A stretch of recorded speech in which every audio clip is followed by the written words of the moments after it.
These shoes belong to my wife Tish. I don't remember where she bought them or how much she paid for them. She probably had them for 15 years. I think these might be her favorite shoes. I really like them too. I like the way they look on her. They're, how would I describe them? They're spunky, these shoes. Just like Tish. And this year, these shoes were Tish's Christmas present. Now, before you accuse me of being a skinflint or a tightwad, which, by the way, I am, let me explain. Tish, my sweet and feisty bride of 36 years, has Parkinson's disease. Parkinson's is a mean disease, usually causing tremors and progressively degenerating balance, movement, speech. And that's certainly the case with Tish.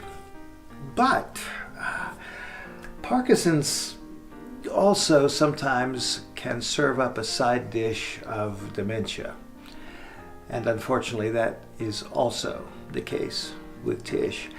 Tish doesn't remember much anymore. Her name, my name, our daughter's name, our son-in-law, our granddaughter's name. On most days, Tish doesn't remember that we're married or exactly who I am, which can lead to some interesting situations. I sleep fairly lightly, just attuned to Tish getting up.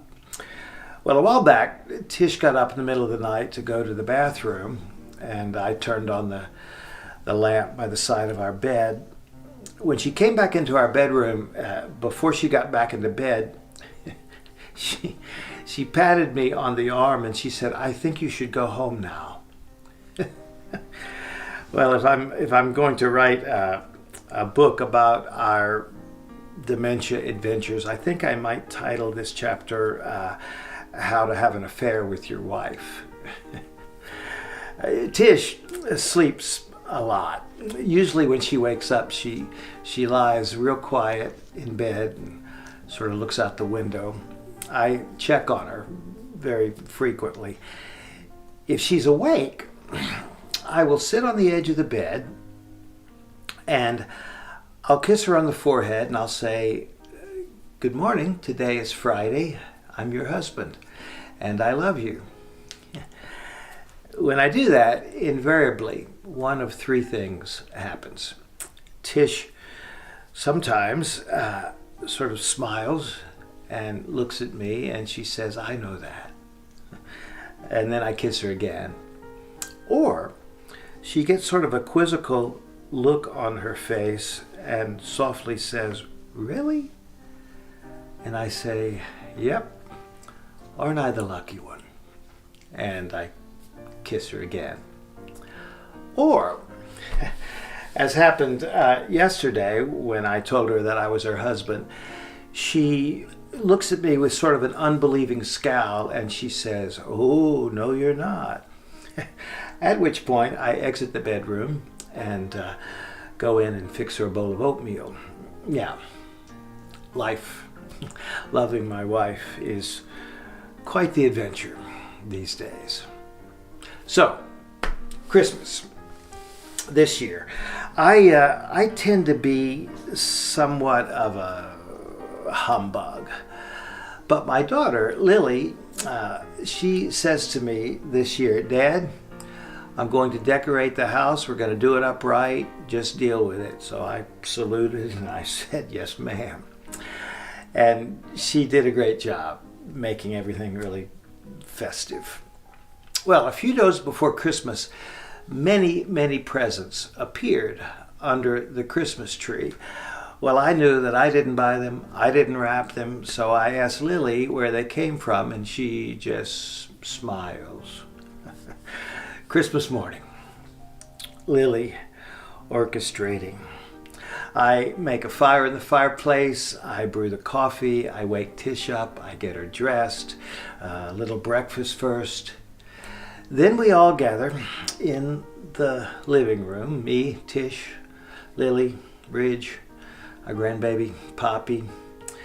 Lily starts handing out presents. I open one, a bar of soap. I open another, my phone charger. We all, laughing, open our familiar possessions, some precious, some silly. Lily had simply gathered things from around the house and wrapped them so we could unwrap them, enjoying the moment. It was brilliant. Then it's Tish's turn.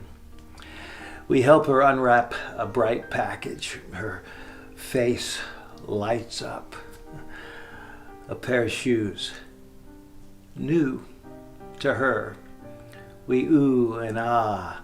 Tisha, look at these wonderful new shoes you got. She just beams. We spend Christmas morning. Tish spends Christmas morning unwrapping and enjoying things she already possesses but doesn't remember. It was, well, it was lovely. So, tonight, maybe I'll get Tish dressed out, help her put on her new shoes and put some music on, and she and I and baby Poppy will dance around the living room. Maybe make a few new memories. Or maybe we'll just live in the moment.